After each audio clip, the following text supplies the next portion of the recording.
ಕೆಲವೇ ಕ್ಷಣಗಳಲ್ಲಿ ಪಾಕಿಸ್ತಾನ ಪ್ರಧಾನಿ ಶಹಬಾಜ್ ಶರೀಫ್ ಸುದ್ದಿಗೋಷ್ಠಿಯನ್ನು ಕರೆದಿದ್ದಾರೆ.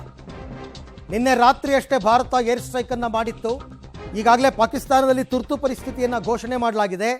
ಇದರ ಜೊತೆಗೆ ಆಕ್ಚುಲಿ ಅವರು ಸುದ್ದಿಗೋಷ್ಠಿಯನ್ನು ಕರೆದಿರ್ತಕ್ಕಂಥದ್ದು ಅವರ ದೇಶವಾಸಿಗಳಿಗ ಅಥವಾ ಜಾಗತಿಕ ಮಟ್ಟದಲ್ಲಿ ಒಂದು ಎಚ್ಚರಿಕೆ ಕೊಡೋದಕ್ಕ, ಮುಂದೇನಾದರೂ ನಿರ್ಧಾರವನ್ನು ಕೈಗೊಳ್ತಾರಾ, ಭಾರತದ ಮೇಲೆ ದಾಳಿ ಮಾಡ್ತೀವಿ ಅಂತ ಹೇಳ್ತಾರಾ, ಪ್ರತೀಕಾರ ತಗೋತೀನಿ ಅಂತ ಹೇಳ್ತಾರಾ, ಏನು ಬೇಕಾದರೂ ಆಗಿರಬಹುದು. ಸದ್ಯಕ್ಕಂತೂ ಶಹಬಾಜ್ ಶರೀಫ್ ಸುದ್ದಿಗೋಷ್ಠಿಯನ್ನು ಕರೆದಿದ್ದಾರೆ.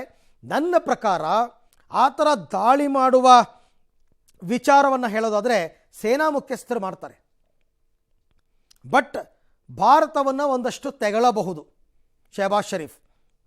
ನಮ್ಮ ದೇಶದ ಅಮಾಯಕರನ್ನು ಕೊಂದುಬಿಟ್ಟಿದ್ದಾರೆ, ಆಸ್ಪತ್ರೆಗಳ ಮೇಲೆ ದಾಳಿ ಮಾಡಿಬಿಟ್ಟಿದ್ದಾರೆ, ಸ್ಕೂಲ್ಗಳ ಮೇಲೆ ದಾಳಿ ಮಾಡಿಬಿಟ್ಟಿದ್ದಾರೆ, ಮಕ್ಕಳು ಸತ್ತೋಗಿದ್ದಾರೆ, ಮಹಿಳೆಯರು ಸತ್ತೋಗಿದ್ದಾರೆ, ಈ ಥರ ಒಂದಷ್ಟು ಸುಳ್ಳುಗಳನ್ನ ಬಿಡ್ಬೋದು.